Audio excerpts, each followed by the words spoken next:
Shalom, everybody. I am here out of obedience, strictly out of obedience. Um, I am still continuously suffering. Now I'm out of butts. Um, I wrote my last two in a paper because I did not have enough to actually make me a cigarette out of the butts. Um, so I literally, you know, rolled it up in a paper and just, makeshifted me a smoke. And, this sucks, bro. It sucks to not have any mercy, any kindness, any kind of love, empathy, any. People have not been showing any of that to me. But yet, all my life, I've been merciful. All my life, I've been generous. I've been kind hearted. I have given out of my own poverty. But there is no different now than all my life, other than being aware, um, having the clarity and the understanding. That's the only difference. However, people have been extremely cold hearted towards me and have refused to assist me. And, so apparently I have to give up smoking. And I was communicating with the Father. I'm like, Father, I care more about what you've given to me. And I love what you've given to me more than my physical pleasures. Even though I use the tobacco and the cannabis to help me cope in this wicked ass world that I am forced to live in.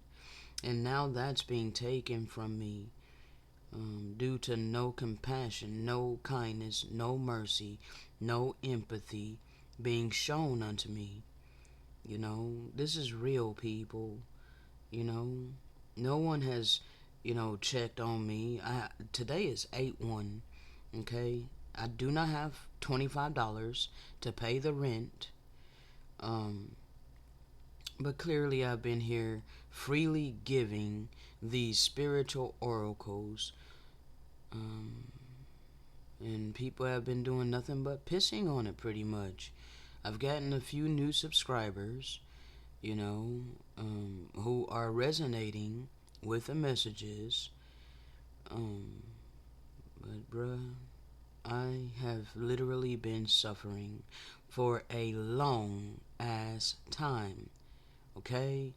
Not only do I not have my tobacco nor cannabis, but I've been sleeping in a broke down ass bed for years. Okay?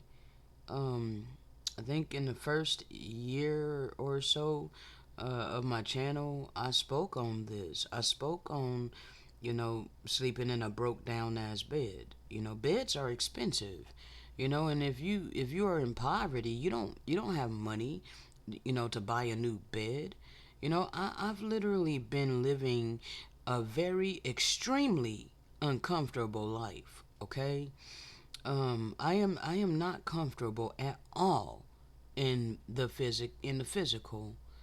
Um, but I have definitely been gifted spiritually.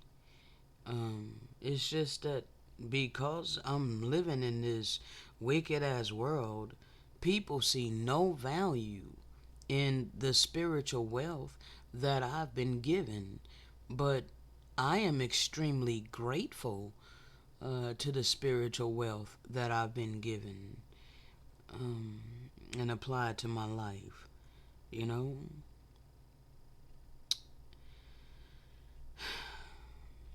I will never stop being merciful. I will never stop being kind. I will never stop being a loving, compassionate person. You know, this is who I am. despite how I have been treated, and despite how I continuously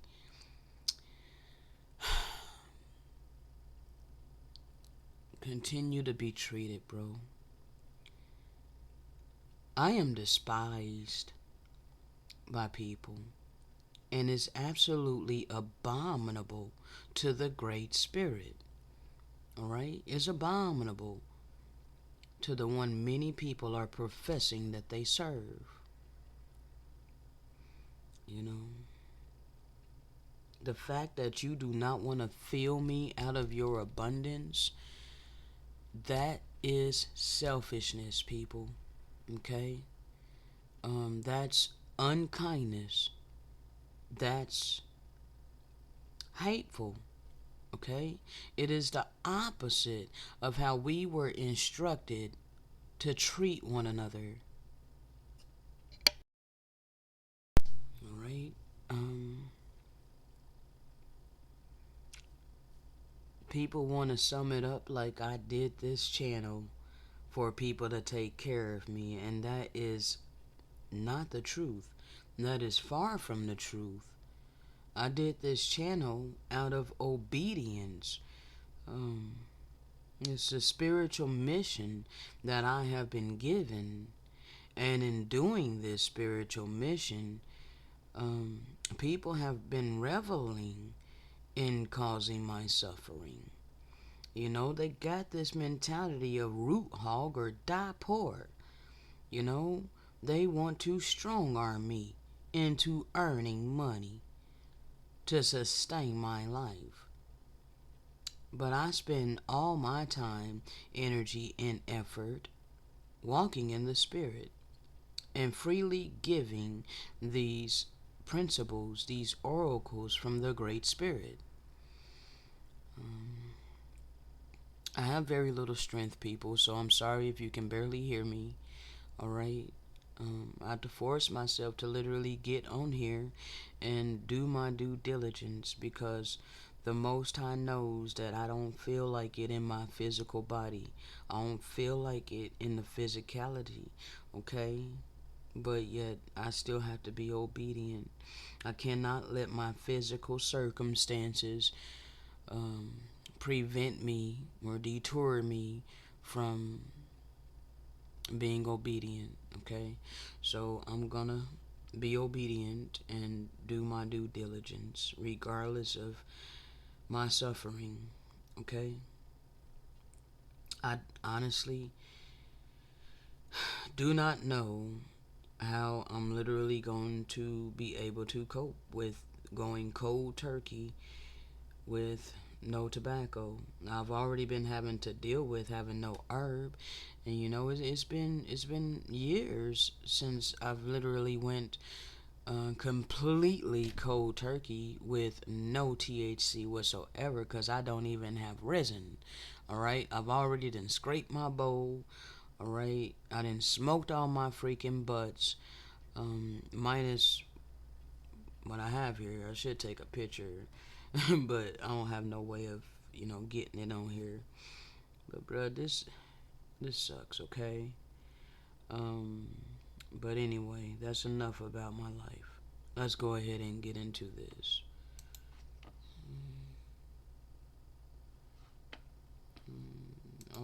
And I gotta make sure my Chrome is working. Okay. So we're gonna go over here. We're gonna deal with Christopher Columbus, like I said yesterday. Okay. Christopher Columbus was the pale horse. Okay? Yes. In his own book of prophecies, he talked about coming to recover the holy city and the holy people. He talked about fulfilling biblical prophecy. He used our records against us. That's what they've been doing this whole entire time. Using our records against us. Now, as you can see here, Christopher Columbus used this part of the Bible to find the lost tribes of Israel in the Americas. He used the Apocrypha. Okay, so we are not African Americans. We are not black people. We are not Negroes. We're not colored. Okay, we're not Native American. Okay, we're not Hispanic or Latino or Jamaican or Cuban or Haitian or South American. We are the biblical people, okay, that they have reclassified by proverbs and bywords, okay? Protestants removed the Apocrypha in the 1800s, okay?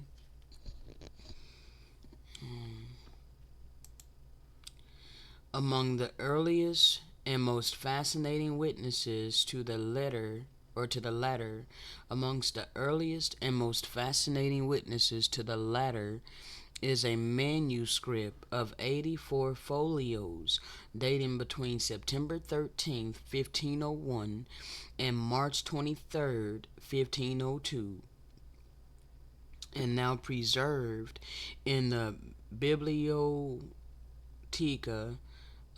Columbia in Seville. It begins. This is the beginning of the book or collection of octorates, sayings, opinions, and prophecies concerning the need to recover the holy city and Mount Zion, and the discovery and conversion of the islands of the Indies and of all peoples, nations for Ferdinand and Isabella, our Spanish rulers. This manuscript, commonly known as the Book of Prophecies, was compiled by Christopher Columbus himself in a collaboration with Gaspar Gauricio, a Carthusian monk of Italian origin, all right, who belonged to the monastery and is cut off, all right? Yeah. What a difference a century makes. This is, let me, hold on, let me see. 1 second, people. Because sometimes I forget to tell you guys. Alright, think this one, the first one that we read was 1892. The Pope celebrated Columbus's conquest of lands beyond the Atlantic. Okay, they knew it was the Holy Land. All right, that's what I labeled it. All right, and this is just the same. All right, labeled the same basically. What a difference a century makes. In 1892, Pope Leo 5, 6, 7, 8, the eighth, celebrated the Columbus quad quad. I don't know how to pronounce that, bro. Quadricentennial in the following words: Now that 4 centuries have sped since a Ligurian first under God's guidance, that's what they claim, alright? But the Most High would not guide them to come over here and do what they did, okay? Touched shores unknown beyond the Atlantic. The whole world is eager to celebrate the memory of the event and glorify its author. Nor could a worthier reason be found wherethrough zeal should be kindled. For the exploit is in itself the highest and grandest which any age has ever seen accomplished by man, and he who achieved it for the greatness of his mind and heart can be compared to but few in the history of humanity.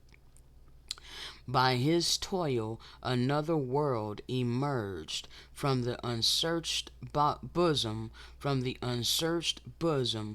the ocean. Hundreds of thousands of mortals have, from a state of blindness. Okay, so he what he's about to say is that he's basically saying that he liberated our souls, okay? That he um chastised the rebellious ones of the Most High and converted them into um righteousness. Okay, so this is their mentality. All right, so hundreds of thousands of mortals have, from a state of blindness, been raised to the common level of the human race, reclaimed from savagery to gentleness and humanity, and greatest of all, by the acquisition of those blessings of which Jesus Christ is the author, they have been recalled from destruction to eternal life. So they portrayed themselves as if they were righteous and we were evil. Okay? Now, this cuts off, I don't have any more of this, but in 1990, anticipating the Columbus Quincentennial of 1992, the governing board of the National Council of Churches of Christ in the USA adopted a very different tone. All right, it cuts off, I don't have any more of it. All right, these are screenshots. Now, this is from Christopher Columbus' Book of Prophecies. Okay? Most Christian and supreme rulers, my plan for the restitution of the Holy Temple to the Holy Church militant is the following. Most exalted rulers, at a very early age, I began selling the sea and have continued until now. This profession creates a curiosity about the secrets of the world. I have been a sailor for 40 years, and I have personally sailed to all the known regions. I have had commerce and conversation. I've had commerce and conversation with knowledgeable people of the clergy and laity, Latins and Greeks, Hebrews, Israelites, and Moors, because we didn't call ourselves this, okay? Understand, we didn't call ourselves this, although I do know that a lot of the Edomites infiltrated and they called themselves this, okay? But he had conversations with them and Moors, all right? And with many others of different religions. He says his Lord has favored his occupation and has given him an intelligent mind. Okay? And he's referring to the Most High. But the Most High ain't his Lord. Okay? Because the Most High will not lead and guide him to do the things that he did. The Holy Spirit would not lead and guide anyone to do what he did. Okay, so let's just continue. All right. He claims that the Most High has endowed him with a great talent for seamanship. And you know, he's right in a way, because the gifts of the Most High, um you're able to utilize it with your free agency. You can choose to utilize his gifts that he gives to us for righteousness or for wickedness. But if you choose to use the gifts that the Most High gives to you for wickedness, then he is not your Lord nor Savior. Okay? But your Lord and Savior would be the adversary, because you have chosen to do wickedness. Okay? Now, even though the Most High endowed him with great talent for seamanship, sufficient ability in astrology and geometry and arithmetic, and the mental and physical dexterity required to draw maps of cities, all right, rivers and mountains, islands and ports, with everything in its proper place, all right. During this time, I have studied all kinds of texts, cosmography, histories, chronicles, philosophy, and other disciplines. Through these writings, he claims the hand of our Lord opened his mind to the possibility of sailing to the Indies, and he claims that the Lord gave him the will to attempt a voyage. All right? With this burning ambition, I came to your highness. Everyone who heard about my enterprise rejected it with laughter and ridicule. Neither all the sciences that I mentioned previously, nor citations drawn from them, were of any help to me. Only your highness had faith and perseverance. Who could doubt that this flash of understanding was the work of the Holy Spirit? Now, demons know the scriptures as well. Okay? Satan knows the scriptures as well. Alright? So he was not led by the Holy Spirit. He was not led by the Most High. He was seduced by a deceiving spirit.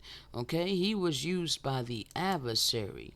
All right? Now, Christopher Columbus knew exactly where he was and what he came here to do.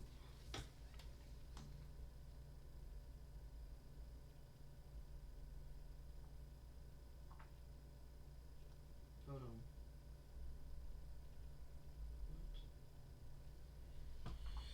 Okay, so,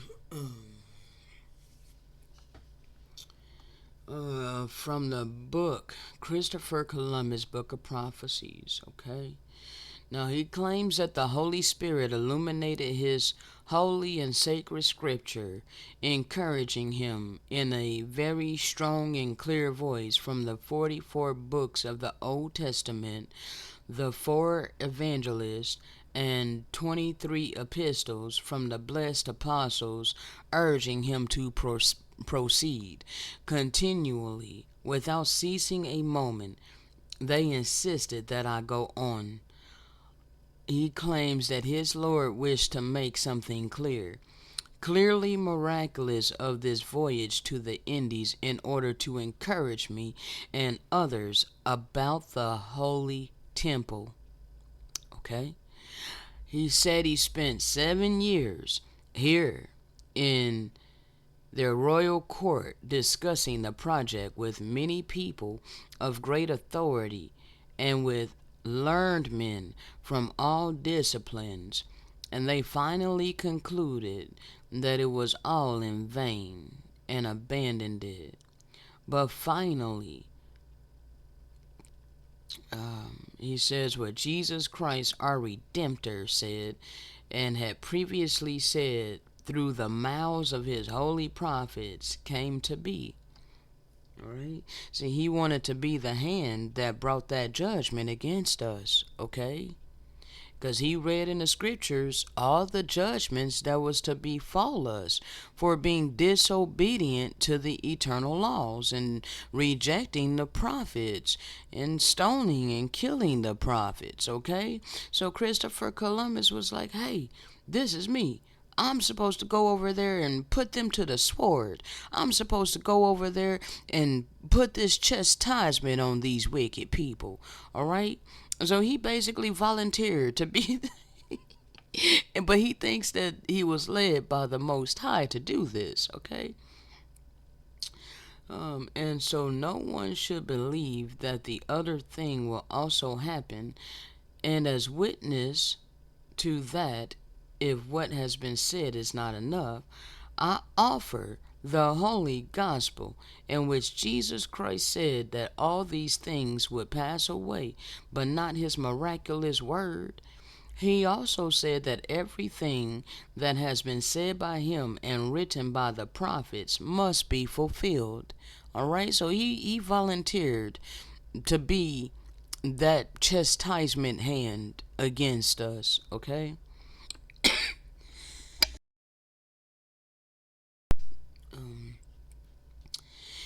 He said, I said that I would present my argument for the restitution of the Holy Temple to the Holy Church. I am not relying on my lifetime of navigation and the discussions that I have had with many people from many lands and religions, or on the many disciplines and texts that I spoke of previously. He said that I base what I say only on holy and sacred scripture and on the prophetic statements of certain holy persons who through divine revelation have spoken on this subject. Perhaps your highness and all the others who know me and to whom this letter may be shown will criticize me publicly or privately as an uneducated man, an uninformed sailor, an ordinary person, etc. I respond with the words of Saint Matthew, O Lord, how many things you have kept secret from the wise and have made known to the, he claims he innocent, and have made known to the innocent. And actually that scripture says that he kept secret from the wise and have made known to babes, okay? And so he's attributing babes to innocent, okay? But he is not innocent. When he comes over here spreading blood, spilling blood, bruh, he ain't innocent, okay? So he was deceived by a deceiving spirit. But let's continue. And again from St. Matthew, as our Lord entered Jerusalem, the children sang, Hosanna, Son of David. In order to test him, the scribes asked him if he had heard what they were saying, and he answered that he, and I think it cuts off, I don't have any more of that, okay? These are screenshots, alright? Now, the Christopher Columbus Book of Prophecies that I have is a PDF, alright, and did not have what we just read, okay? I took those screenshots from, I forget which video. I think it might have been a Big Judah video. I'm not really sure, okay? But yeah, they began scrubbing it clean, okay? It's really hard to find that book, and actually if you try to buy that book now, it's hella expensive, okay? Now, Christopher Columbus's ultimate goal, Jerusalem, alright? Now we're gonna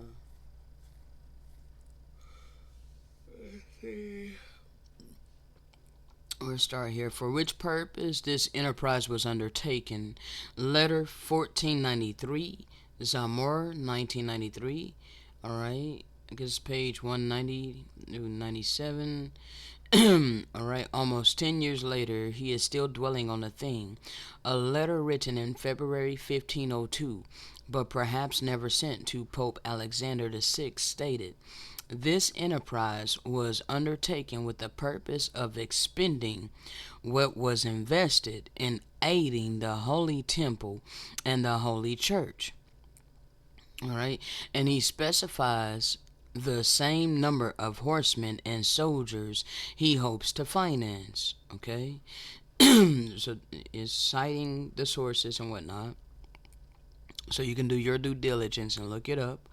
Alright, and still another letter referred to as Lettera Resverissima, written on July 7th, 1503, in Hispaniola, and addressed to the sovereigns.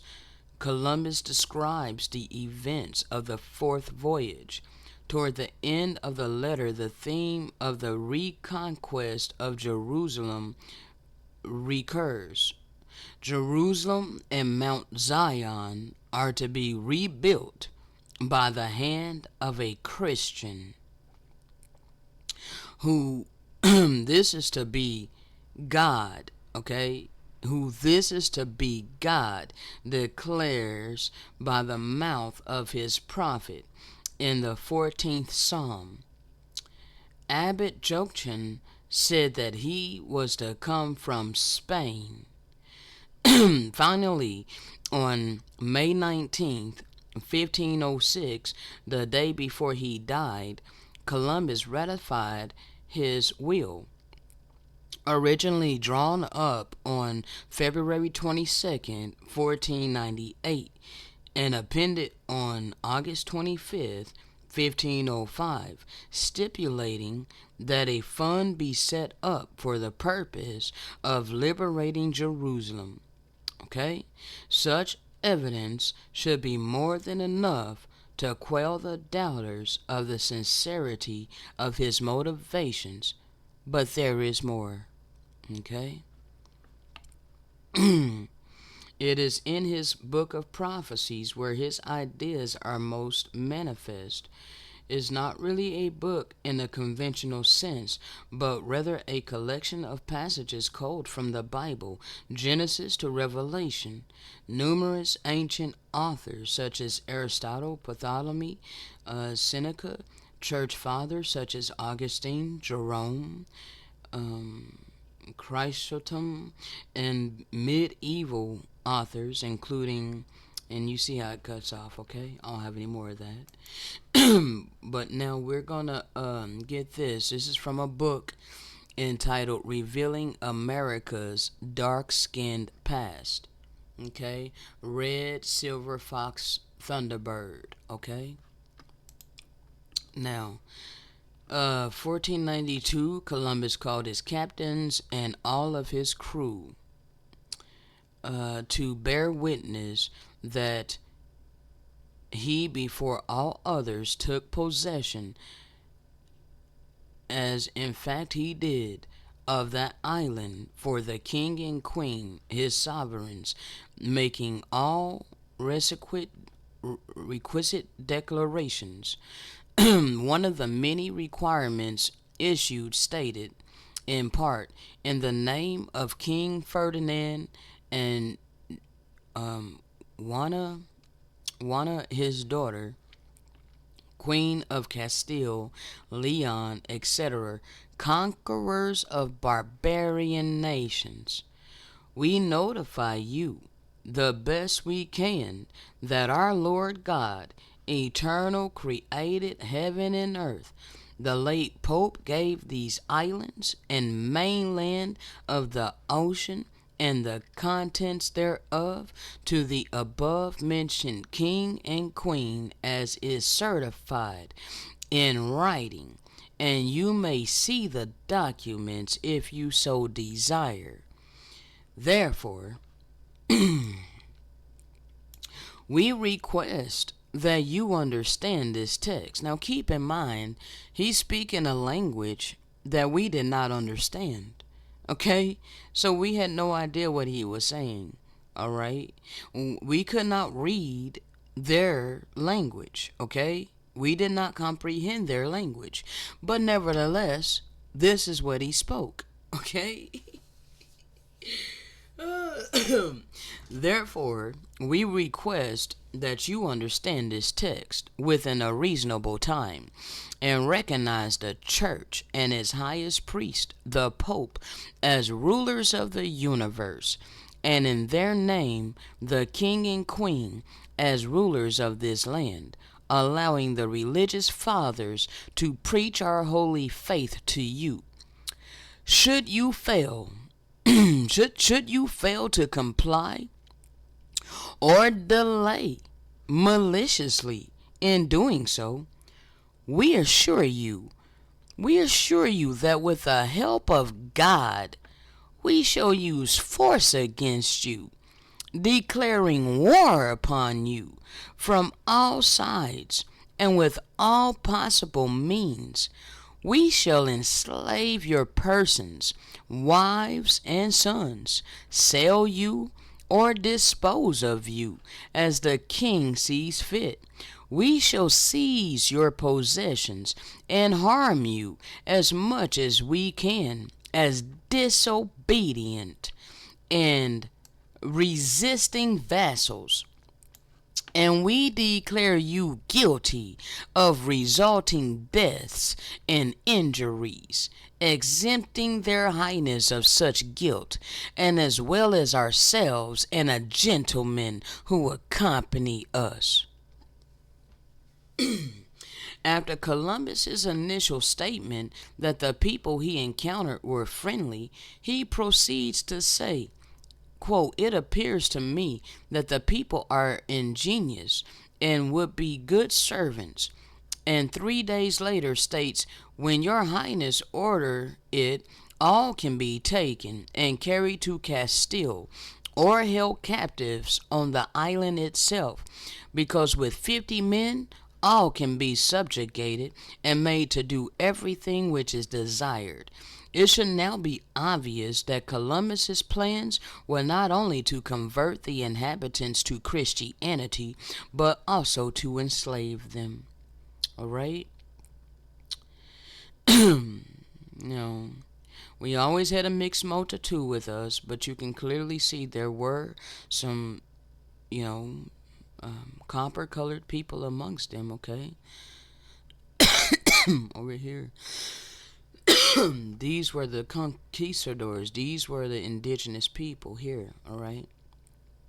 You see, they came with their cross and their flags, all right, invading our land, okay? Now, again, we always had a mixed multitude with us, okay? But nevertheless, they reclassified us, all right, so that they could paper genocide us, all right? Did you know Louis de Torres was a Hebrew translator for Christopher Columbus? He died in 1493, but he was Christopher Columbus's interpreter on his first voyage to America. Torres was a converso, apparently born Joseph ben Halevi, chosen by Columbus for his knowledge of Hebrew, Chaldaic, and Arabic. Okay, that's very interesting. Okay, very, very interesting that he needed a Hebrew interpreter to come to the Americas. Okay, that there is another clue, is another dagger letting you know that America is the true Holy Land. Okay, and America is where the Hebrews were. Okay, is where the biblical people was residing. Okay. Now, why would Columbus need a Hebrew interpreter?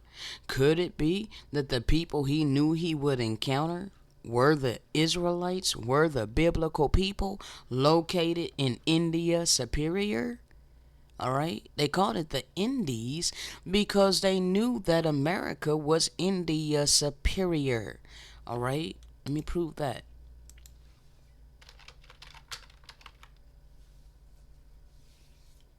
India Superior. All right, we're gonna prove it a few times. All right, so this was posted on August 11th. I posted this August 11th, 2022. Alright, you can see India Superior right there. It's in Old English, okay? Because it's a very old map, alright? I said, have you heard of the three Indias? America was known as India Superior. Christopher Columbus knew exactly where he landed. He brought a Hebrew interpreter with him as well. In his book of prophecies, Christopher Columbus openly admits his reason for coming to the Americas was to, quote, recover the holy city and convert the people to Christianity. He was given authority by the Pope and King and Queen of Spain, along with Satan. Okay, because it was not the Most High that led and guided him over here. It was not the Holy Spirit that led and guided him over here. All right. Columbus promised his benefactors, King Ferdinand and Queen Isabella of Spain, to bring back gold, spices, and silks from the Far East to spread Christianity. King Ferdinand and Queen Isabella of Spain had offered vast rewards for the risks.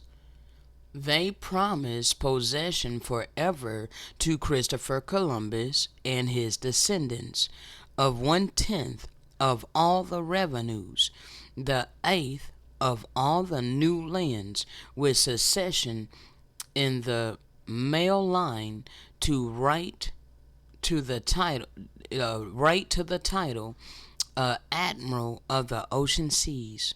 Okay. uh, Alexander's papal bulls of 1493 confirmed or reconfirmed the rights of the Spanish crown in the New World following the finds of Christopher Columbus in 1492. All this proof people continuously want to ignore to their own detriment. Keep believing that fraudulent land over there in the so-called Middle East is the true Holy Land, while you turn a blind eye to the true Holy Land here in the Americas. It is the fourth part, okay? And you're ignoring the true holy people, alright? So this is India Superior, okay? Alright, 1 second. Let me get a bigger map here. Alright, India Superior. You see that? India Superior. It looks like a F because it's Old English. It is an old map. Alright, I can't tell you from what year. I don't know. Alright, not sure. Alright. Now, let's see. This is going to be from a book, Legend of the Karti. India was much larger in the past. Alright. But the name of the book is from the Legend of Agarthi, or Agathi, Agarthi. Agharti. Okay, the Legend of Agharti. Alright, the India Superior Connection. Okay. So let's see. There was an upper, lower, and western India. In those ancient times, he writes, countries which are now known to us by other names are all called India. He said that the western India was what is today Iran, and among the other countries considered part of this nation were Tibet, Tibet, Mongolia, and the Tartar regions of Russia. All right. The professor says that there are good reasons for suspecting that the great civilizations of the early world, those of Egypt, Greece, and Rome, actually received their laws, arts, and sciences from this pre-Vedic India, where once dwelt several races which preceded our own. He writes, it is one of the universal traditions accepted by all the ancient people that there were many races of men anterior to our present races. Each of these was distinct from the one which preceded it, and each disappeared as the following appeared. All right. Let's see. So you see, there's several Indias. Okay.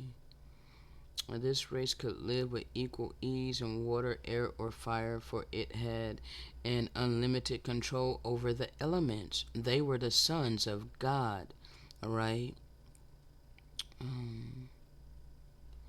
It was they who imparted nature's most weird secrets to men and revealed them to the ineffable and now lost world. The word has traveled around the earth and still lingers as a far off dying echo in the hearts of some privileged men. Okay. So, it's just another receipt, okay? You can see the name of the book. Alright, India much larger, alright? There are several different Indias, okay?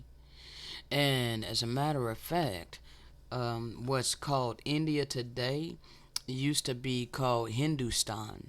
Okay, they changed the name from Hindustan to India. Okay, now in 1492 they put these labels of black on us, okay, but in 1492 this navigator, this Hebrew navigator, Pedro Alonso Nino, traveled with Christopher Columbus' first expedition to the New World, okay. You see, there's a depiction of him, okay. Now this is from revealing America's dark skin past, red, silver, fox, thunderbird. Okay. Oh, that's too big. Okay, let's just do it like this. All right. One of the most prevalent fallacies in North American history is the story surrounding Christopher Columbus and the people he encountered. It is interesting to note that early 20th century histories were stating that Christopher Columbus was trying to prove that the world was round. However, late 19th century historical writings on Columbus, not school textbooks, make no mention of this revelation. Okay, so in the history, in the school textbooks, this is what they claim, that he was trying to prove that the world was round. Okay, but there was no mention of that in real historical writings. Okay, and even in his own writings. All right, so they blatantly lied. Okay, so in the real historical books, they do, however, tell in great detail of the carnage that took place on the islands during Columbus's reign.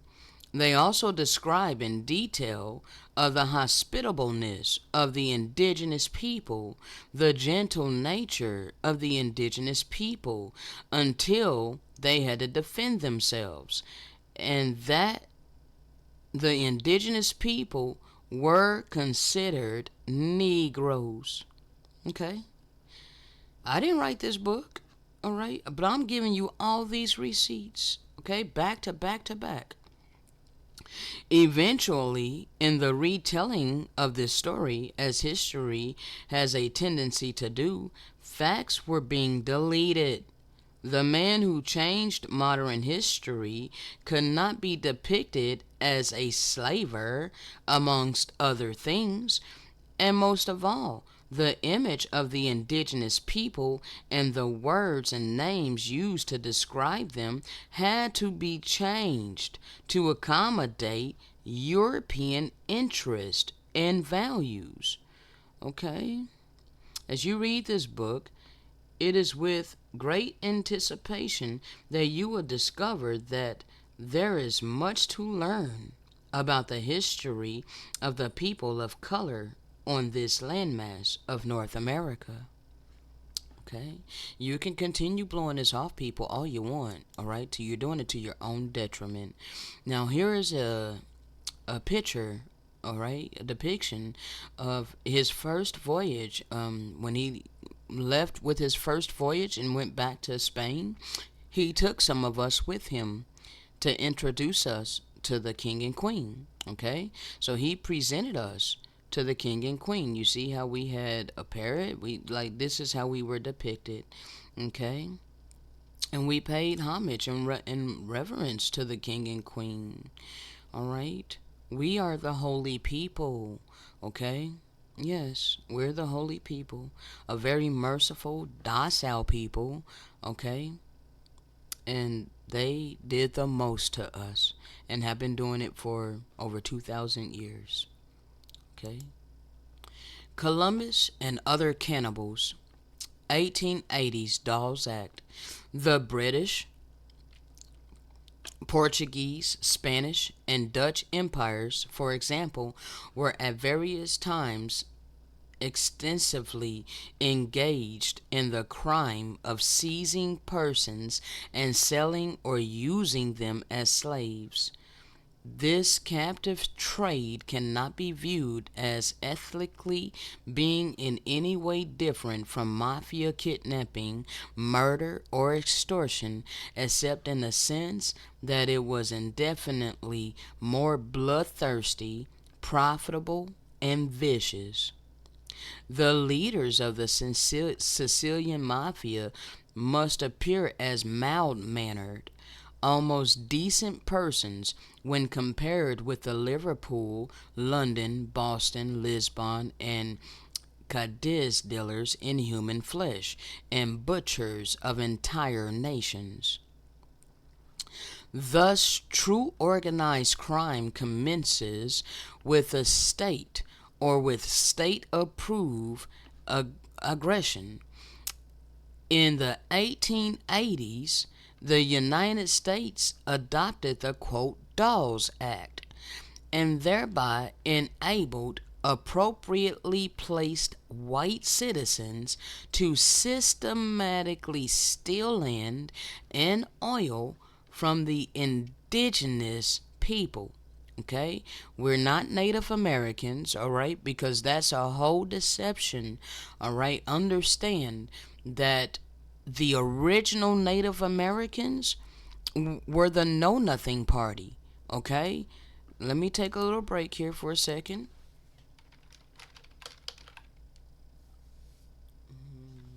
Know nothing. Alright, hold on.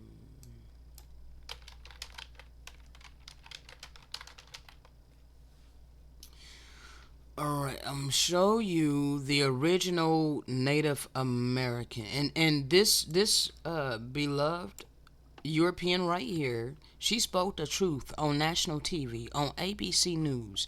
They, Native Americans, immigrated from another continent, okay? So understand, we're not Native Americans, okay? This is the Native American slogan. Native Americans, beware of foreign influence, okay? These were actually the people that's not a people, okay? Now I don't say that to be mean, all right? The Native American Party, the Know Nothings, okay? James W. Barker, all right? And Dane Calloway goes into a lot of detail on this, all right? As a matter of fact, let me see what time. Because Dane Calloway allows for us to utilize some of his videos, okay? As long as we aren't doing it to try to portray it as our own work, okay? But give me just a second. I'm gonna play you guys something, all right? Because you need to understand who the Know Nothings are, all right? Now, give me a moment. Give me just a moment. We're gonna put this to rest, okay?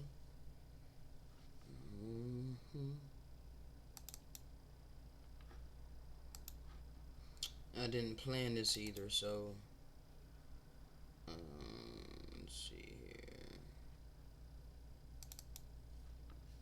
Informative videos, Dane Calloway. Alright. So hopefully I can find the one where he breaks down the Know Nothing Party. Or I think this might be it. But I don't know which of these two videos he goes into it. Let's see. To watch all of my exclusive content, political party of that time, called the fact that I proved to of some important factors that I did.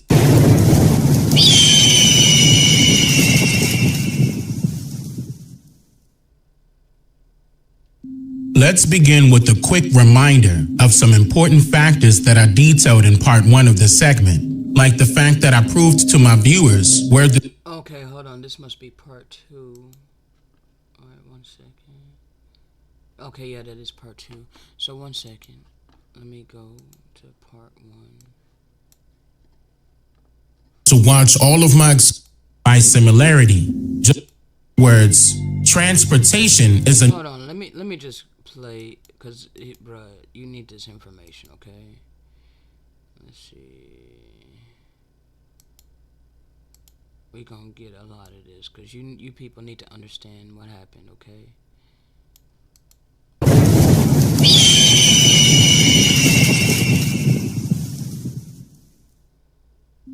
Over a period of time, our people can recall being classified and reclassified by the federal government as particular titles or labels inside of their census-taking process every 10 years. And with that comes political judgment, where our people are referred to by whatever name is chosen by the government through its laws, policies, and even its media. And over the course of this government's lifespan, the indigenous Niji were referred to by the government as Indian, Wild Indian, Urban Indian, Negro Indian, and then Negro, Colored, Afro-Indian, Ameri-Indian, Afro-American, American Indian, and then Black, and now African American or Black American. And here's the problem with that. Ever since we can recall records being recorded during the existence of this government, the Niji has always been referred to as whatever name the government chooses to refer to them as. So why are we the only race of people that continues to allow strangers to dictate what we should be called as a people? Why are we continuously allowing strangers to have the right to call us by names that we have historically never referred to ourselves as?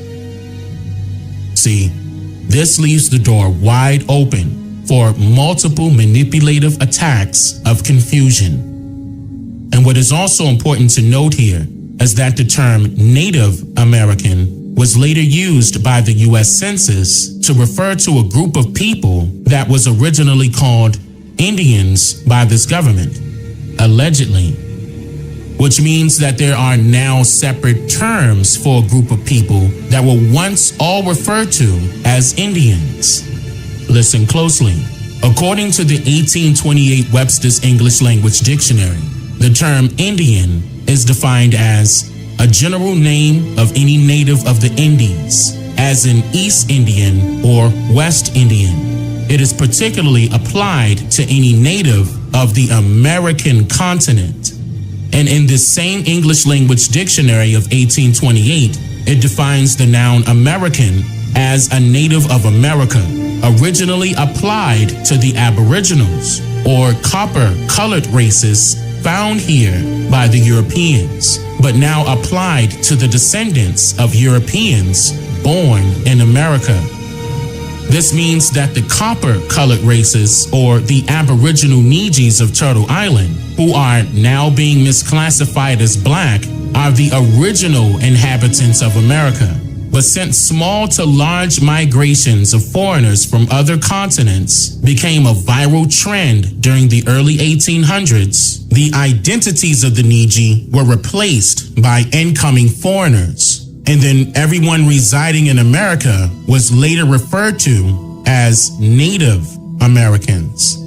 But how is it that all of a sudden, a group of people that were not genetically nor historically associated with the term Indian in its entirety are now somehow referred to as Native Americans as their classification of race by the U.S. Census?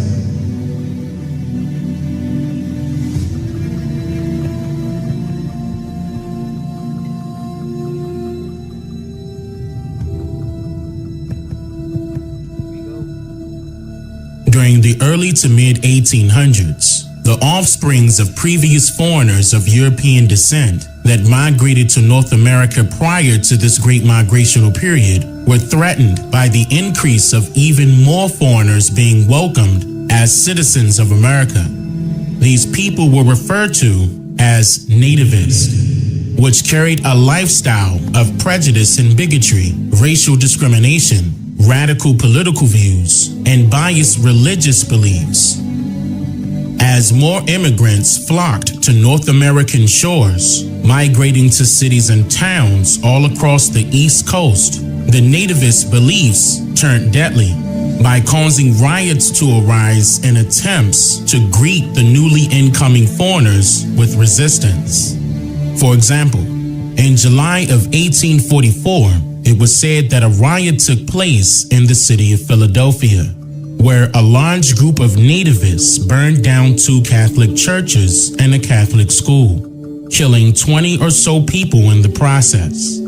Now, I'm sure many of you can recall some major events that occurred during the same time period, like the Indian Removal Act of 1830, for example, where President Andrew Jackson forced Indians living all throughout the East Coast of America to migrate to lands west of the Mississippi River, right?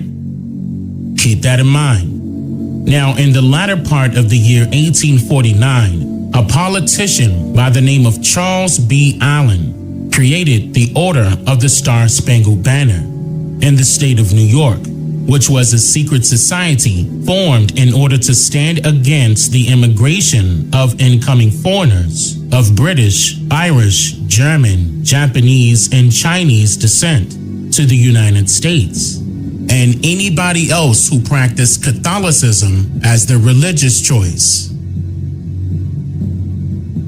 In order to join this society, the individual is required to be a Protestant of at least 21 years of age and must uncritically obey all orders and political policies established under the oath of this society. Nativists of this secret society would sometimes wear faux Indian outfits and refer to their leaders as chiefs or sachems, marking the original inhabitants of this land. Their flag stated the message, "Native Americans, beware of foreign influence." 4 years later, during the year 1853, the nativists of the OSSB formed a political party called the Native American Party, with James W. Barker leading the charge. This political party's name was later changed a few times, in which I'll go over that in a second. But I wanted to point out that this was reportedly the very first time in America's history of the utilization of the term Native American. And by the religious beliefs, traditional practices, and radical political views of this organization, we can easily determine that the word native carried a totally different meaning during this time period. The more commonly known explanation of the term native is a person born in any place, whether country, city, or town. So if you are born in one place, no matter if your parents were originally born there or not, you are then called a native, no matter your historic genetic origins. However, the etymology of the word bears a totally different meaning than one may assume. It states that the term native is defined as a person born in bondage, one born a serf or villain. A serf is an agricultural laborer bound under the feudal system to work on his lord's estate. And a villain is a feudal tenant entirely subject to a lord or manor to whom he pays dues and serves in return for land. So, in other words, the general use of the word native referred to individuals who were literally employees, or rather peasants or laborers or servants or slaves to some form of foreign dictatorship, working to pay off their dues in hopes of being granted land in return. Doesn't this sound all too familiar? And why would the term Native American be associated with pale-complexioned foreigners if American history exclusively labels the descendants of so-called black people as the slaves of the slave trade era? And we know that this secret society was not established with the Aboriginal Niji's interests in mind, because our ancestors did not represent nor support the same beliefs, traditions, and or policies of this secret society. due to the simple fact that our ancestors were not Protestants nor Catholics during this said time period.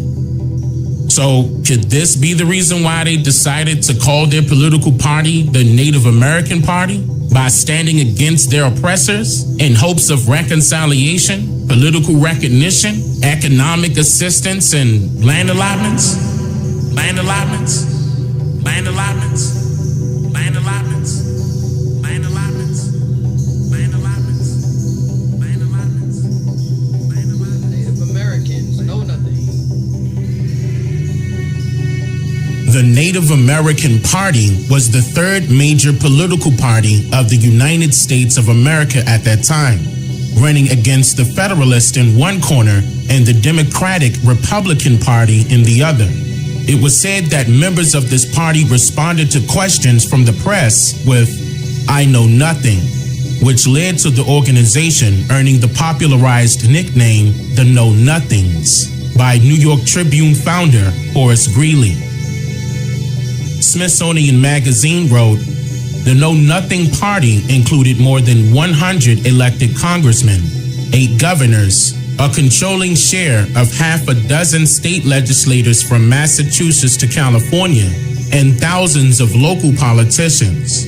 Party members supported deportation of foreign beggars and criminals, a 21-year naturalization period for immigrants, mandatory Bible reading in schools, and the elimination of all Catholics from public office.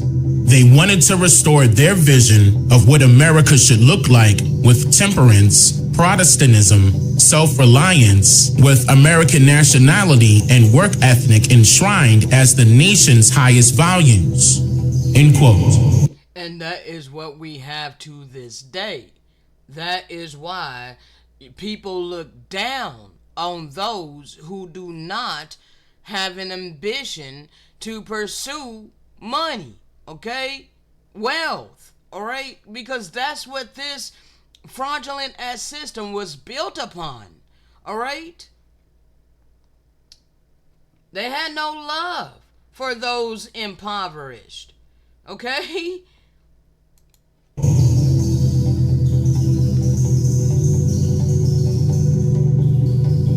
I know nothing about QAnon. I just told I you. know very little. You told me, but what you tell me doesn't necessarily make it fact. I hate to say that. I know nothing about it. I don't know who the Proud Boys are. I mean, you'll have to give me a definition because I really don't know who they are. I can only say they have to stand down, let law enforcement do their work. I don't know anything about them. Somebody told me yesterday, whoever he is, he did endorse me. Just so you understand, I don't know anything about David Duke, okay? I don't know anything about what you're even talking about with white supremacy or white supremacists. So I don't know. I mean, I don't know, did he endorse me or what's going on? Because, you know, I know nothing about David Duke. I know nothing about white supremacists. I know nothing about Russia. I know about Russia, but I know nothing about the inner workings of Russia. I know nothing about WikiLeaks. WikiLeaks! I love WikiLeaks. I know nothing about that. First time I've heard it. I know nothing about the project other than I didn't like, when I read about it, I didn't like it. I think it's a very sad thing for Mr. Bannon. I could perhaps ask Tony about that because I don't know anything about it. I mean, you say we did that. I don't know anything about it. In February of 2021, the Washington Post stated, quote, the Know Nothings formed a political movement that briefly became a major political party in the United States in the mid-1800s. The movement was marked by nativism and wild conspiracy theories, including that the Catholic Church was preparing a hostile takeover of the U.S. government. But was this all really just a conspiracy theory, or has it already been proven to be true when Pope Pius IX born Giovanni Ferretti, who was the head of the Catholic Church from 1846 to 1878, which is the longest papal reign recorded to date, approved the unanimous request of American bishops that the Immaculate Conception be invoked as the patroness of the United States of America on February 7th, 1847? Leave your comments down below and tell me what you think.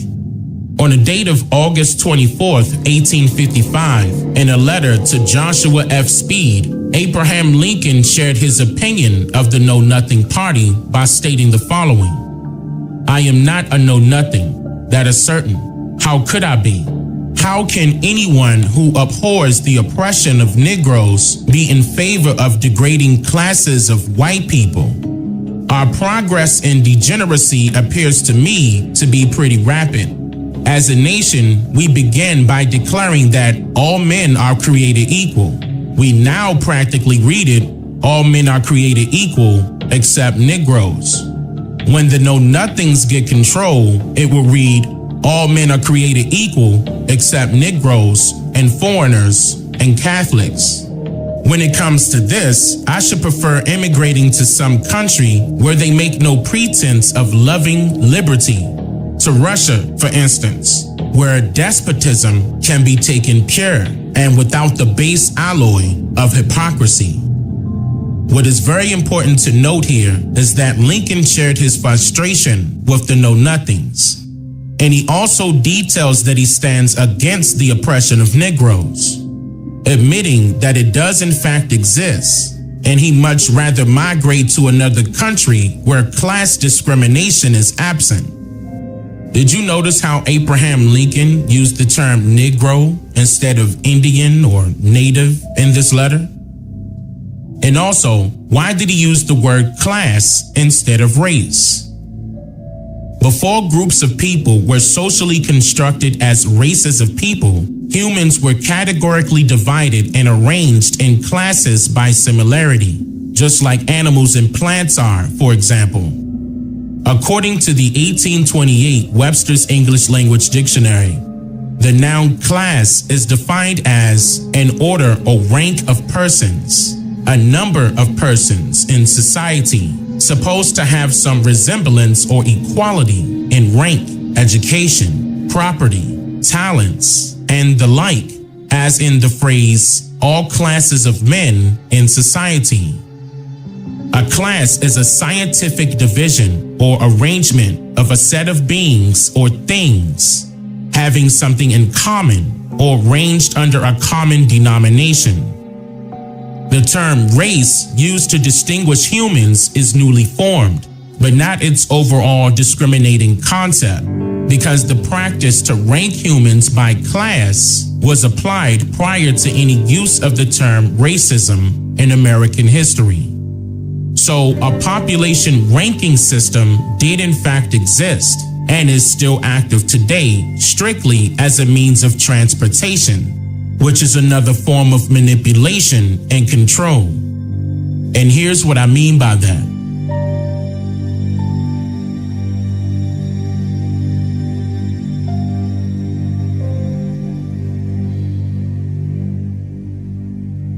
Now, some of you have subscribed to the definition of the word transportation. Now, this is like at first it seemed like it's gonna be going off a little bit, but this is extremely important. You need to understand how they manipulated the minds of not only the indigenous people, but all of humanity. Okay, this is how they did it. Okay, this was systematic to the fullest extent. Okay, so people, you gotta understand what happened. Okay, we are not who we have been taught that we are. Okay, and Europeans are not who we have all been taught that they are. Okay, so this information is extremely important. As you can see, it's not too much more of this, but this part right here is extremely important. Okay, I know that we clicked on this video in order to get the information about the Know Nothing Party, okay, and the Native Americans, and breaking down why we are not Native Americans. Okay, let's continue. Referring to objects or things utilized for the purpose of moving objects, things, or people from one place to another. But according to the etymology of the noun transport, it is also, quote, a state of being carried away by overwhelming emotion. Listen closely. When transport is used as a verb in this sense, it means to hold someone spellbound. So in other words, transportation is another way of saying rapture or trance or ecstasy, which is a mystic state of being beyond self-control. And in most cases, being beyond self-control also refers to you not being in the driver's seat of boats, ships, buses, taxis, planes, and underground railway systems for that matter. We had no might in our hands, and this is how they did it, okay?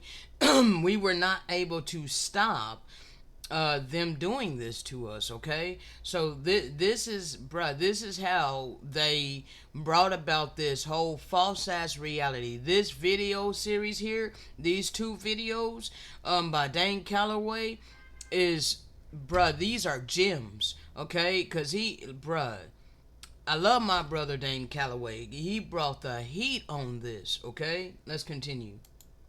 It could also be referring to a story in a book that places the reader into a trance that allows them to travel and experience new beginnings and new worlds by the use of their imagination.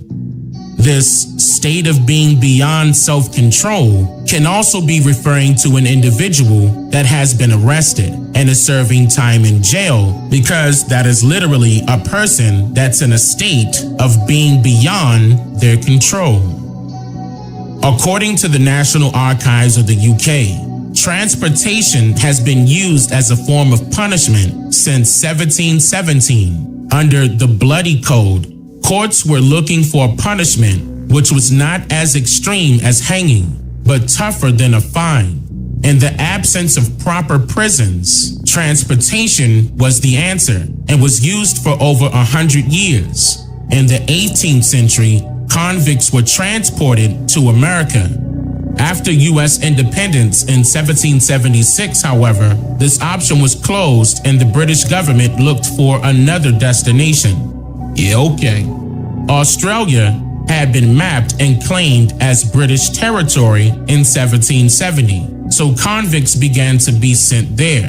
From 1787 to 1857, 162,000 British convicts were transported to Australia. 7 out of 8 of these were male. Some were as young as 9 or 10. Some were over 80. Many political prisoners were transported, including Luddites, Chartists, the Toll Puddle Martyrs, and Irish nationalists. End quote. So, the incoming foreigners to America between the 1700s and the 1900s were considered criminals, or rather peasants, by the countries of origin they were expelled from. And the punishment was to be transported to foreign parts of the world that foreign governments somehow managed to claim ownership of by remote control.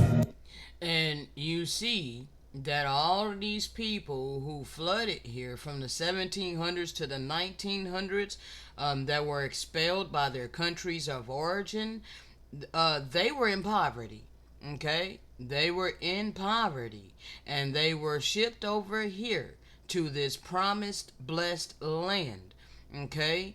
And they were able to get on top of us very high, and we came down very low, okay? Biblical prophecy was fulfilled with this, okay?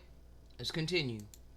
This also exposes why the U.S. Census utilized the classification free whites on the 1790 census and up until the 1840 census. And the description of these people is also a perfect match with who Dr. Martin Luther King Jr. made reference to during this meeting. At the very same time that America refused to give the Negro any land, through an act of Congress, our government was giving away millions of acres of land in the West and the Midwest, which meant that it was willing to undergird its white peasants from Europe with an economic floor, which meant that it was willing to undergird its white peasants from Europe with an economic floor. But not only did they give the land, they built land grant colleges with government money to teach them how to farm. Not only that, they provided county agents to further their expertise in farming. Not only that, they provided low interest rates in order that they could mechanize their farms. Not only that, today many of these people are receiving millions of dollars in federal subsidies not to farm, and they are the very people telling the black man that he ought to lift himself by his own bootstraps. And this is what we are faced with, and this is the reality. Now, when we come to Washington in this campaign, we are coming to get our check. They murdered him soon after that speech. Okay?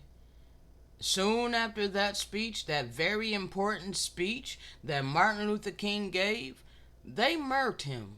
Okay? And then all of a sudden our people did not know who we were. Alright? As I have shown you before, the nickname for the civil rights, let me pull that up. Civil rights movement. Let's see. Alright. The Civil Rights Act. Alright. It was nicknamed Indian. Okay? Not African. You see this down here?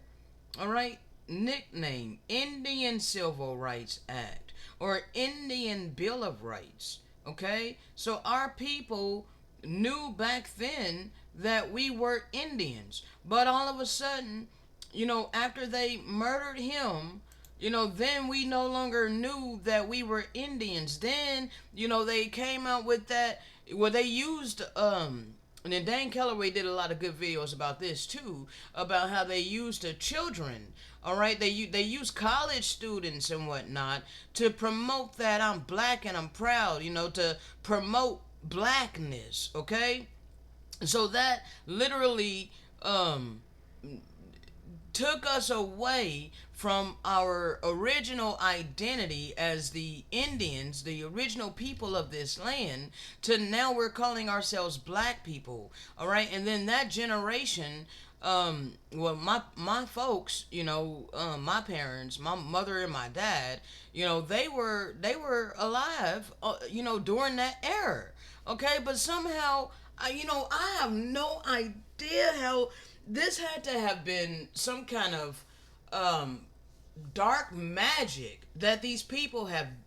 They did some dark magic on our people, okay? Because back then we knew we were Indians, but now when I try to talk to my dad and say that we were originally Indians, my dad rejects it, okay? And my dad is holding to that we're black people. We're from Africa. All right? And I haven't really talked to my mom too much about it, you know? But even my uncle, who's in his 70s, okay? My uncle and my aunt that's in their 70s, you know, it seems like they don't want to be associated with the term Indian, okay? They consider themselves to be black. So there was something that took place. Some kind of dark magic that took place to literally get our people to disconnect ourselves from who we were to being proud to be black. Okay? Let's continue. To get our check. These foreign peasants or criminals of other countries later became who was known as the nativist of the 1850 period that I mentioned earlier in this segment. And they encountered many obstacles while attempting to survive in unfamiliar territories of America, like attempting to validate themselves as residents, for example. Because of the millions of the indigenous Niji already inhabiting Turtle Island and governing themselves just fine, all while controlling the trading system of their crops grown and other useful resources. So prior to these foreigners becoming nativist of America, They needed to quell the raids and revolts of Indian resistance and make new deals with their tribal leaders in order to persuade them into a false hope of equality. Peace treaties were written as promissory notes of the foreigners to the Indians, asking for their agricultural assistance while promising that all men are created equal in return. But it's quite obvious that promise was broken due to the systematic implementation of foreign policies and international laws of foreign countries, and by the use of social engineering experiments, like, for example, making the Indians disappear without having to actually remove them physically. How would you do that, you ask? Well, again, by means of transportation. So we are going to continue to the next video because it's important, all right? And again, I do give my brother Dane Calloway the credit for his video. This was an excellent project, bro. Excellent project.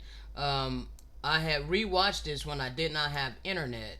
And I was just like, wow, bro. Hold on a second, okay? Let me pull this next one up.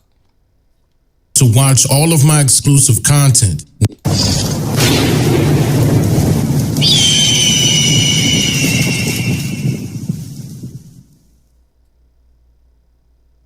Let's begin with a quick reminder of some important factors that I detailed in part 1 of this segment, like the fact that I proved to my viewers where the term Native American derived from and why it was used to describe only incoming foreigners of other countries that adapted nativism as their way of life. I also pointed out that the incoming foreigners between the 1700s and the 1900s were considered criminals, or rather peasants, by the countries of origin they were expelled from, and the punishment was to be transported to foreign parts of the world that foreign governments somehow managed to claim ownership of by remote control.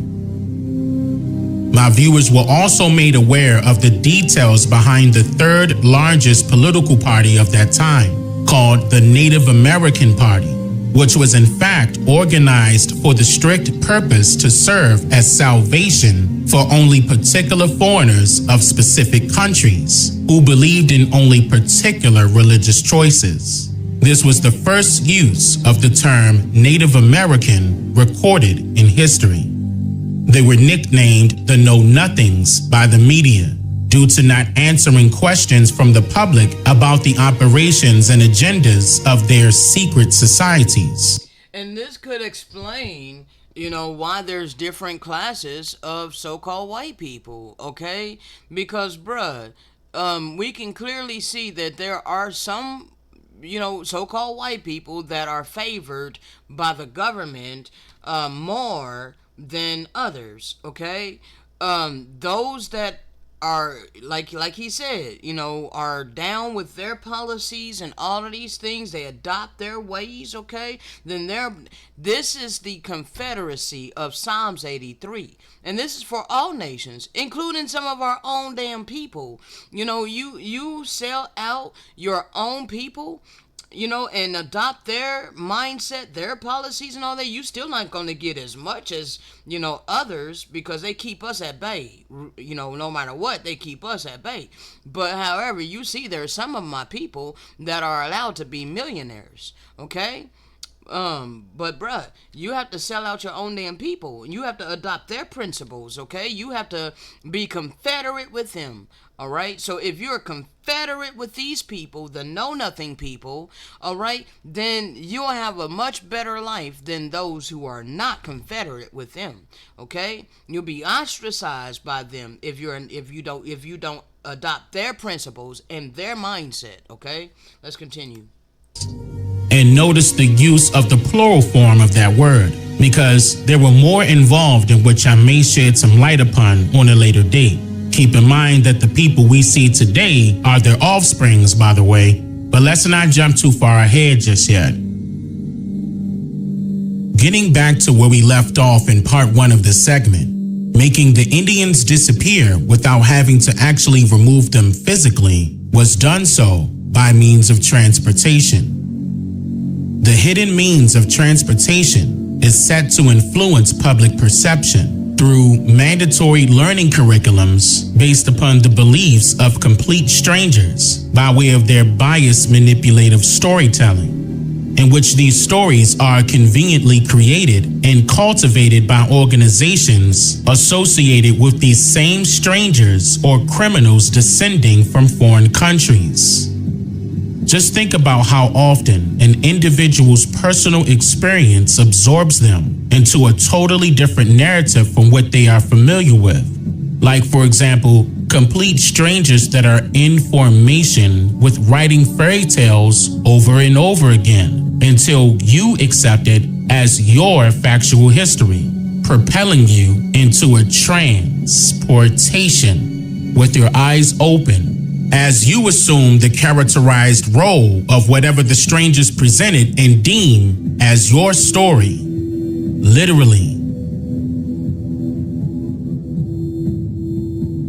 Now, we can all agree that stories have been a form of communication for centuries. And according to an article written for Oxford Research Encyclopedias, published January 25th, 2017, on the topic of transportation theory, it states, quote, oral storytelling allowed for individuals to share and pass down knowledge before written communication was widespread. And even today, stories are a central part of interpersonal and mass communication.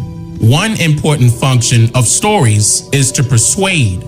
Individuals' attitudes and beliefs can be shaped by the stories they hear. Narrative transportation refers to the experience and feeling of being so absorbed in a story that connection to the real world is lost for some time. Transported recipients may lose access to real-world knowledge, making them susceptible and more likely to adapt their real-world beliefs and behaviors to be more consistent with the story to which they are exposed. Transportation theory suggests several mechanisms to explain this phenomenon, including reduced counter-arguing, connections with characters, heightened perceptions of realism, the formation of vivid mental imagery, and emotional engagement.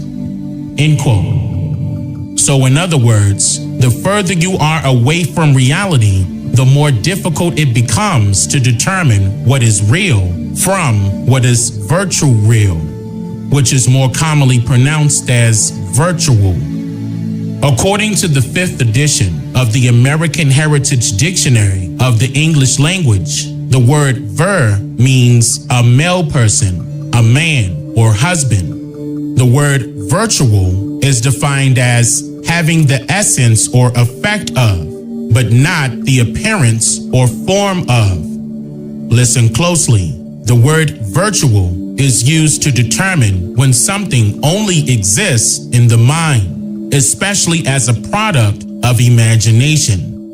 And we know this to be true because, for example, a virtual reality game is based on computer software programming that enables a user to play a simulation of life, meaning that it's not real.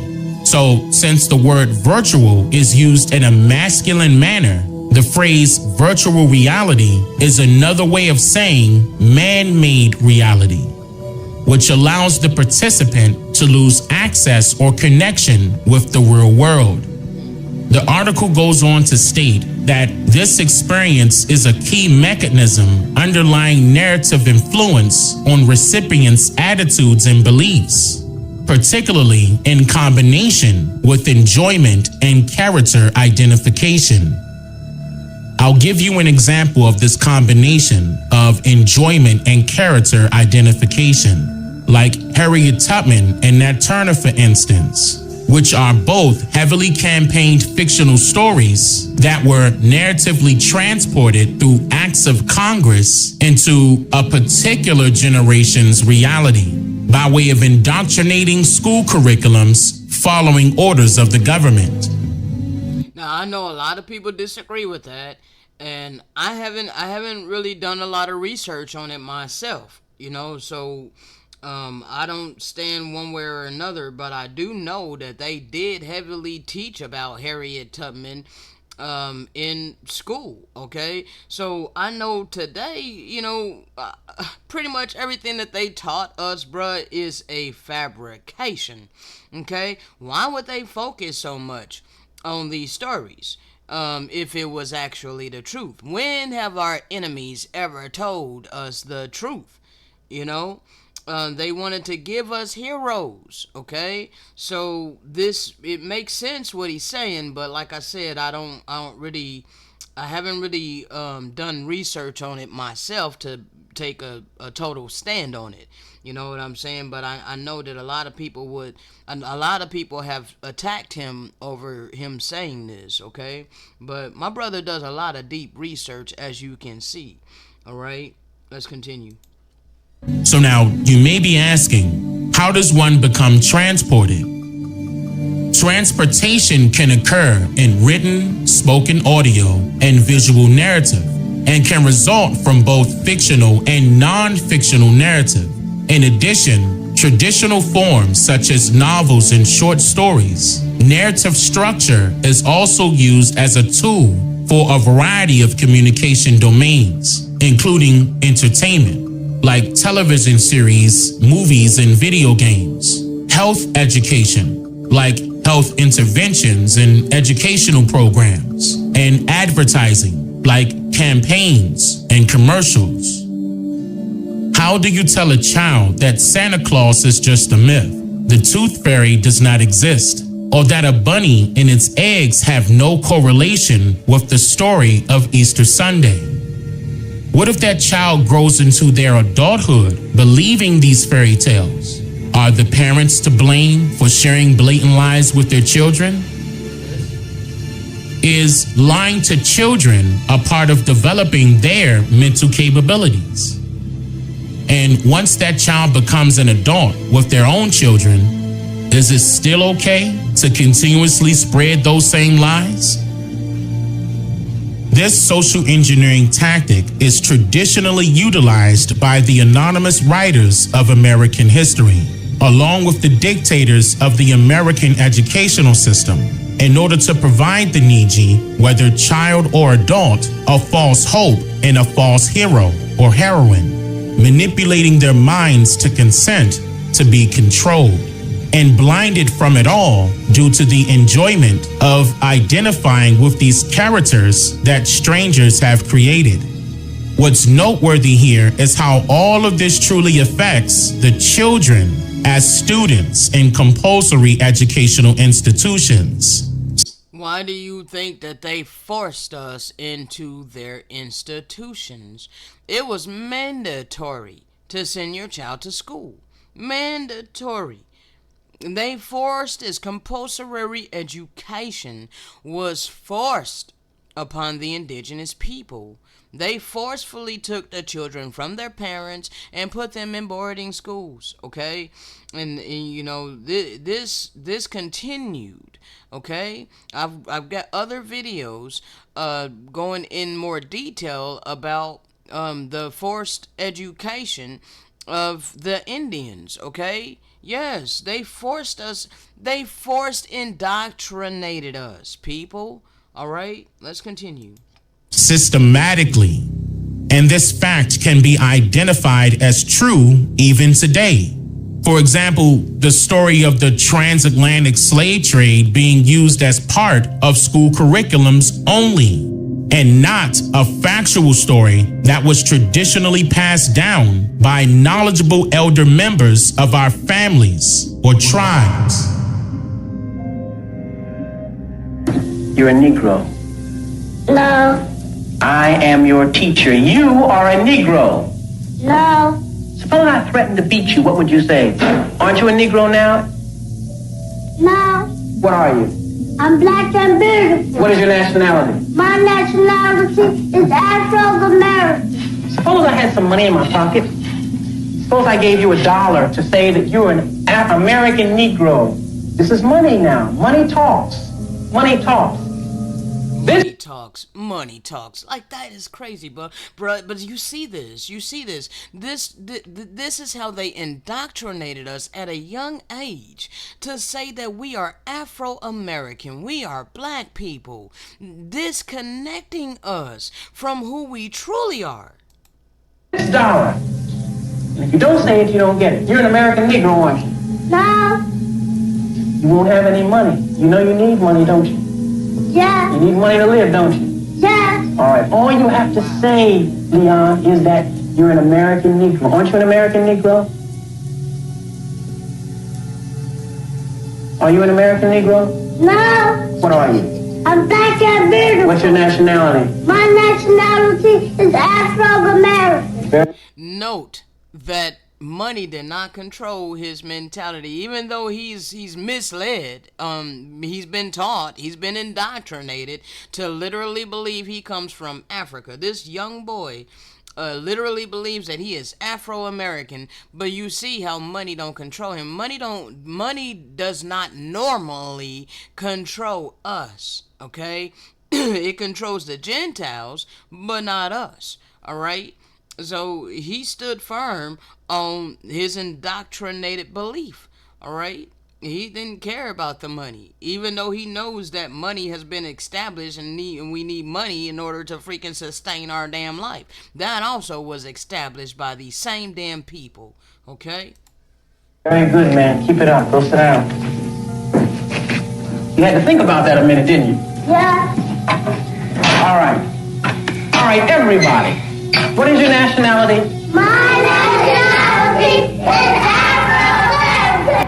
Wow. So, as the American Negro Indian, or rather the indigenous Niji, assumes a new role and a new title, then a new character is created. And this character is portrayed by the Native American. It is a foreigner that is presumed to know nothing, devoid of his or her true culture, heritage, traditions, and history. The image shown of the Native American is one of fiction. A Native American is a naturalized citizen of America, an immigrant who now replaces the original.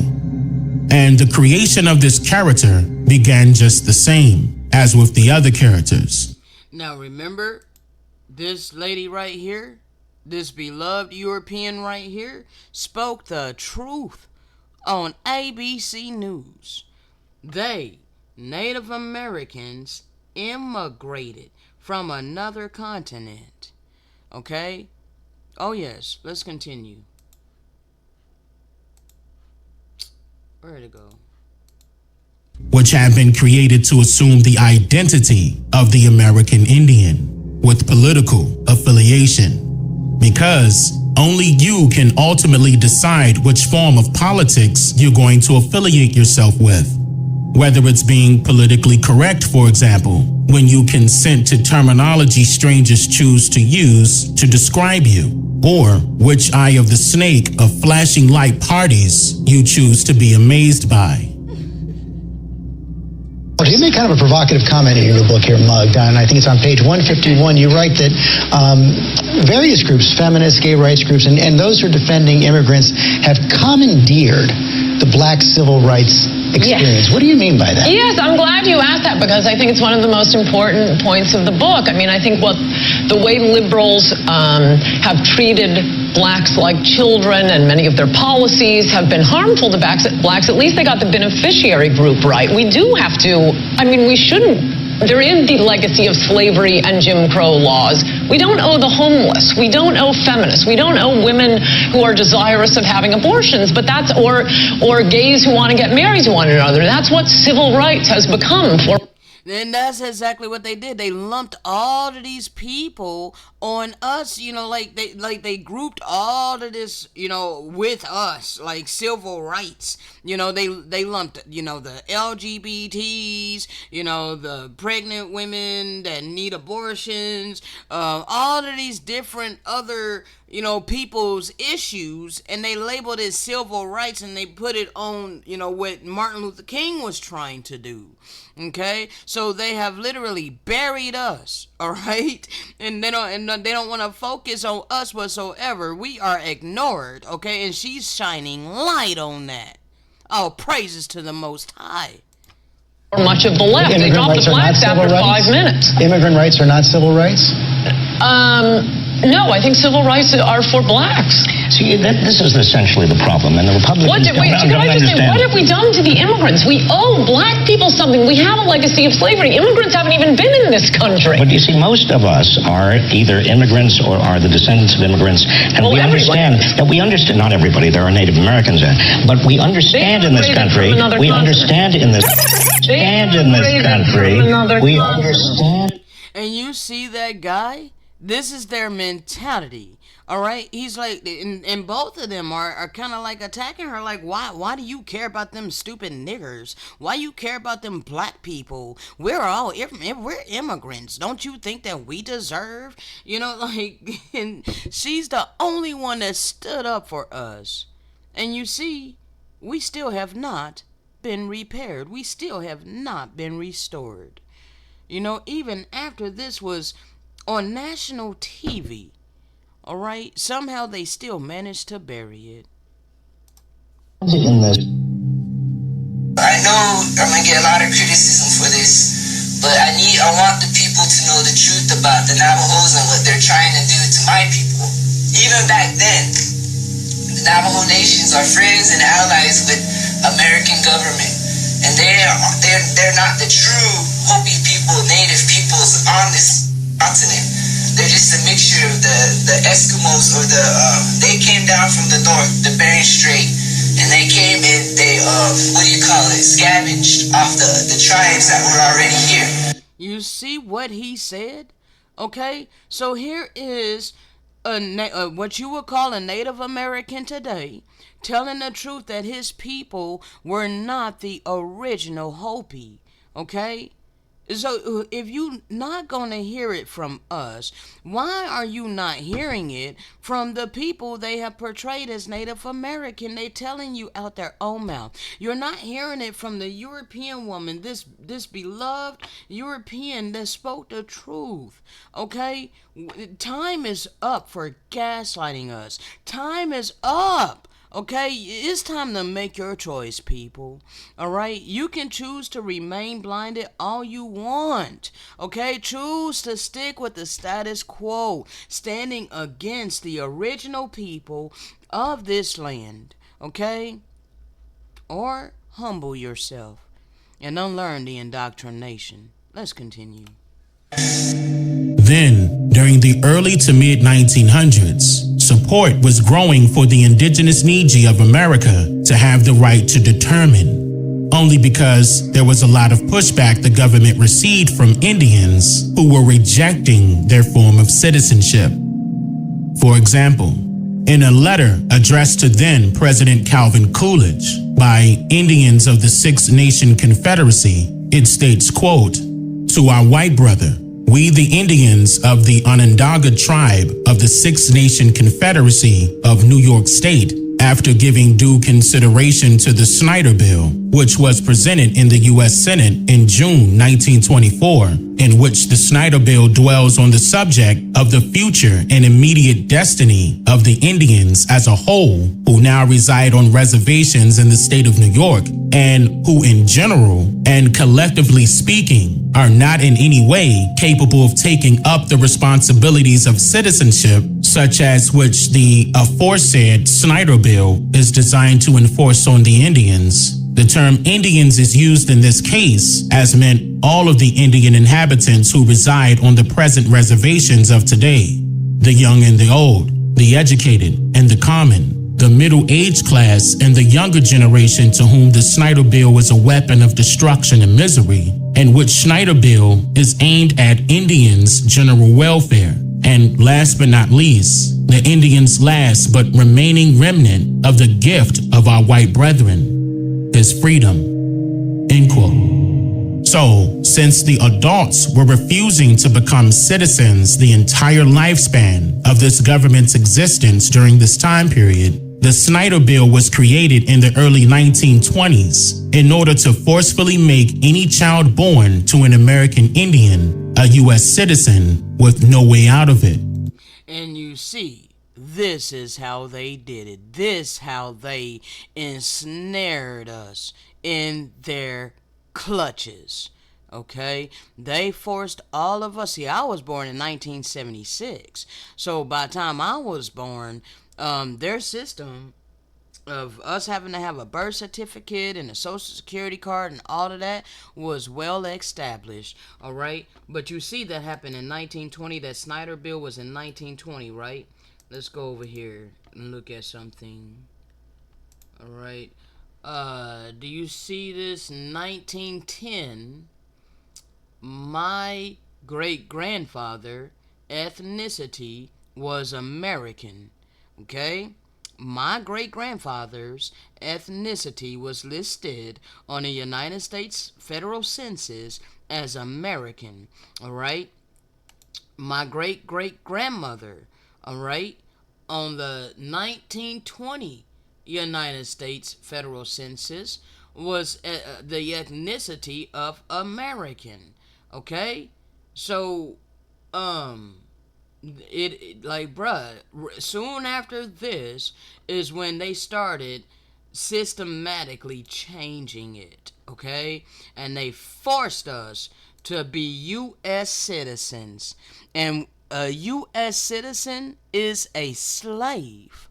Okay, that forced us to be under their economic system of perpetual slavery, perpetual economic bondage, all right? And under subjection of their unjust laws, their unjust legislations, all right? Now they were just able to write the laws and the legislations, and it affected us to this day, okay? This Snyder Bill is referring to the Indian Citizenship Act of 1924.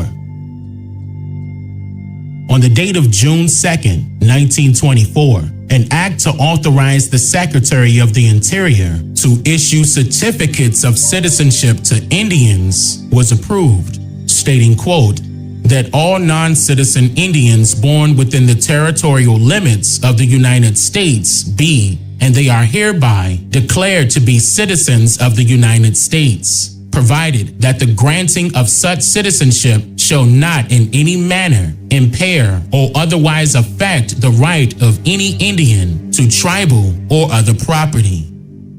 And before I go any further, the Snyder Bill says, quote, the Secretary of Interior to issue certificates of citizenship to Indians. So if they actually issued out these certificates of citizenship to the Indians, then Indians would have physical copies of this document, right? Especially when the rumor has it that birth certificates are allegedly the proof of U.S. citizenship, right? And also, the term Indian was used in this bill and not Native. And this all took place during the same year the Racial Integrity Act was passed that forcefully changed Indians to coloreds. Let's read this. The mixture of either of these crossings with true Negroes should be designated as black, Negro, or colored. Okay? So this is how they systematically reclassified us. Alright? Paper genocide.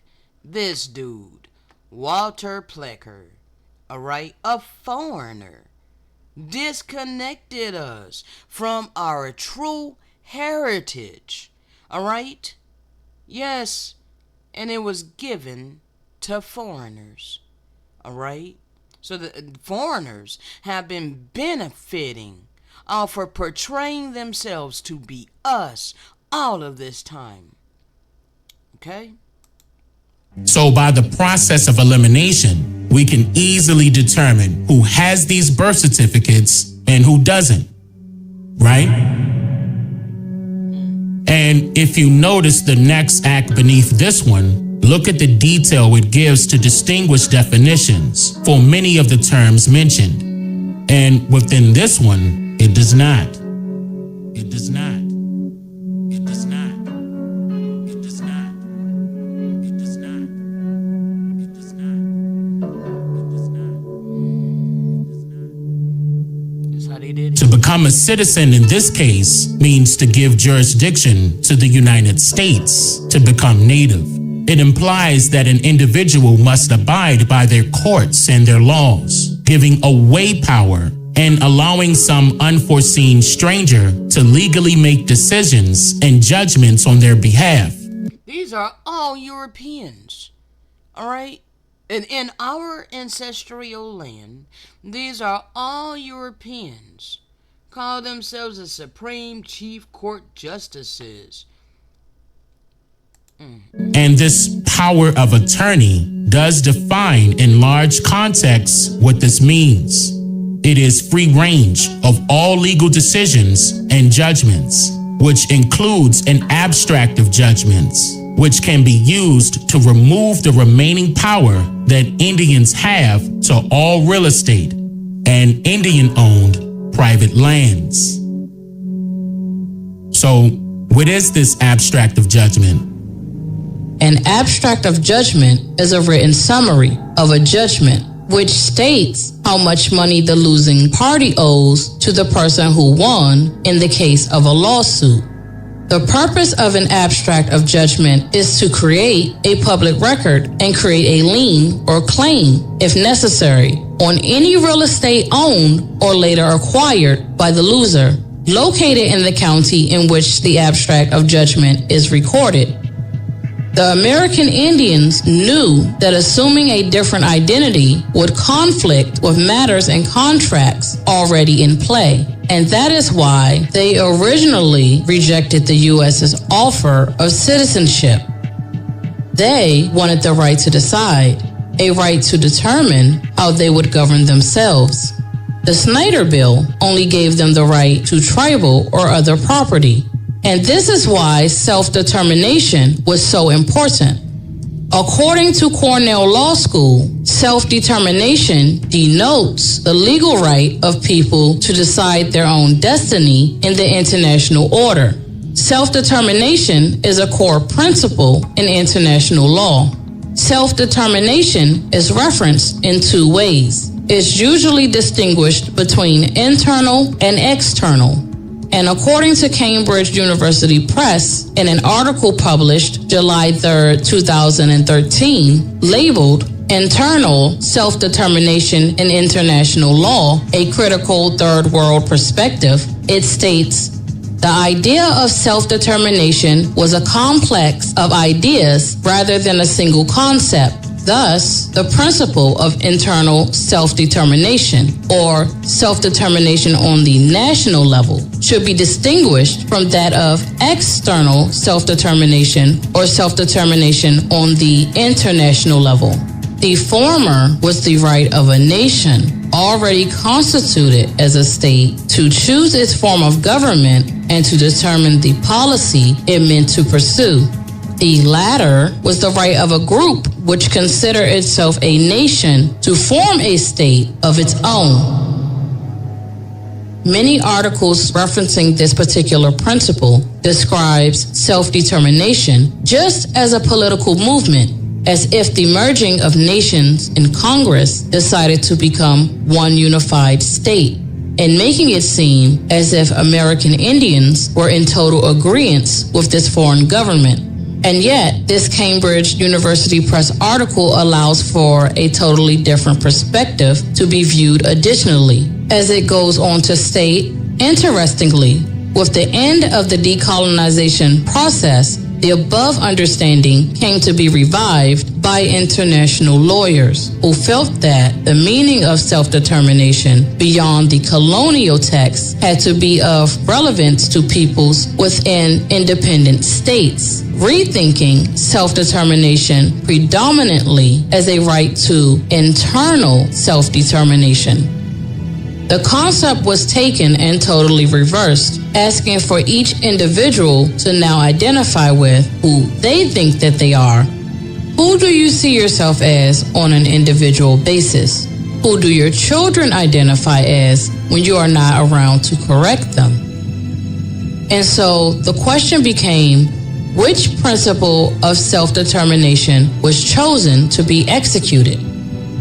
Was it to be among a nation that was already constituted as a state, choosing the government that was already presented to them? Or did our ancestors ever get the chance to decide? The international support that grew for the right of all people to self-determine who they truly are created distrust and disunion within the household, as children went to school to learn what and who they should identify as versus what their elders would tell them. Successful secessionist movements use voting and the creation of political parties to legally determine and settle who should have the right to power and authority, while bringing an end to another. It was the internal self-determination that led to the decolonization of many American Indian families in the 1960s, transporting them mentally and physically as they began to self-determine if they were Black or African, intentionally creating many Native Americans that know nothing about who they truly are. Wow, that's how they did it. Okay, that is how they did it. And to this day, so-called Black Americans have birth certificates. Alright, and most of my people identify as African Americans. Alright, and they stand firm on that belief. Okay, they stand very firm on the belief that they all come from Africa. Okay, that was systematic indoctrination at the highest extent. Alright, so now, in the 1880s, the United States adopted the, quote, Dawes Act, and thereby enabled appropriately placed white citizens to systematically steal land and oil from the indigenous people who were supposedly under the guardianship of the United States. We were the original caretakers, alright, of these lands, okay? This organized thievery, accompanied by threats and murders, was never corrected and never halted until virtually all parcels of value had been secured by white people, as in much of Oklahoma. Similar examples of state-initiated or approved organized crime include the U.S. wars with Mexico designed to steal California, alright, and New Mexico, alright, the U.S. seizure of the Filipino Republic and the city of Los Angeles acquisition of the water of Eastern California, Owens Valley and Mono Lake Basin, in order to make land speculators rich by subdividing the San Fernando Valley. Okay? There was a queen of California called Queen Khalifa.